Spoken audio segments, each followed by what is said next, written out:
So Tyler, describe the task you completed. I put on a basic makeup palette, including primer, yeah. And then we did like some blush and some other things, some eyeshadow, and some other eye things that I don't remember the names of, which is just, it's a lot. And we had to do that, yeah, basically with no verbal communication, which I thought, I'm like, oh yeah, cool, basic emulation. No, it was a lot harder than I anticipated.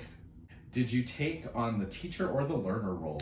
I took on the learner role. I have done very, very basic like stage makeup, but the last time I did that was 2012. And it is very different than this kind of makeup. And yeah, so I was very much in the learning role for this. Why did you choose this position?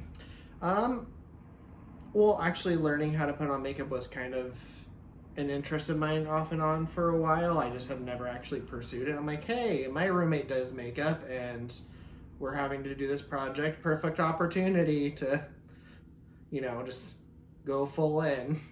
How did you communicate? Describe the specifics. If you made facial expressions, etc. As your reader, I should be able to visualize what you did during the experiment, except we're doing this through video. Never mind. So basically, how did you communicate? We communicated through like pointing and hand gestures and basically kind of an emulation where the teacher showed me where to put what on and I tried my best to emulate that, but sometimes still things got lost in translation. What was the easiest message to convey to your peer? Why? The easiest message, I guess, for me to receive was probably actually probably the spray. Just like, you know, sprayed on, even though it was kind of startling.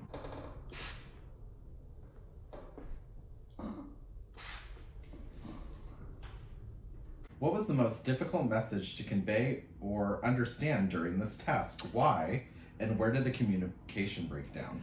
I guess for some of it was when the teacher was doing stuff here, they were emulating like using the palette where I'm like, oh yeah, rub it in your hands, which now looking back doesn't make sense. So, and then also kind of figuring out the details of like how much to put on, because there wasn't really a way to quantify like how much to use of something. And not as much a communication thing, but it was kind of difficult as a first-time go to make things even on both sides and how to fix it if it wasn't. Do you utilize some of these forms of nonverbal communication that you rely on in your daily life outside of this experiment? A little bit. I'd say, you know, just learning how to read body language, or in work as a massage therapist, I definitely have to listen to the body because a lot of times people will not tell me things, even though they should. And so sometimes I have to like read how the body reacts to, you know, certain things. Like if I'm going too deep and they start tensing up, they're not going to tell me, oh, it's too much.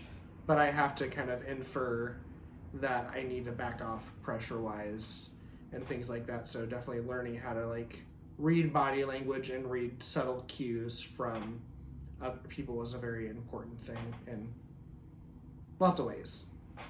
When do you use nonverbal communication the most?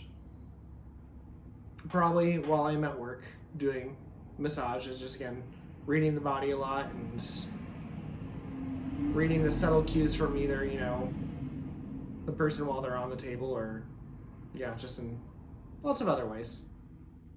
How did this experiment help you better understand the evolution and distinct benefits of human verbal communication?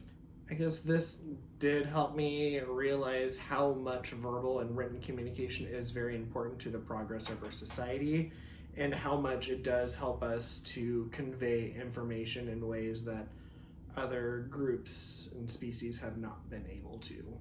So Homo habilis, our earliest speaking common ancestor, I would say, I don't remember details, but it probably streamlined a lot of things in, like, you know, creating cultural groups, and also just being able to delegate between each other, and again, just help with communicating and distinguishing like what we're trying to convey to each other. And yeah.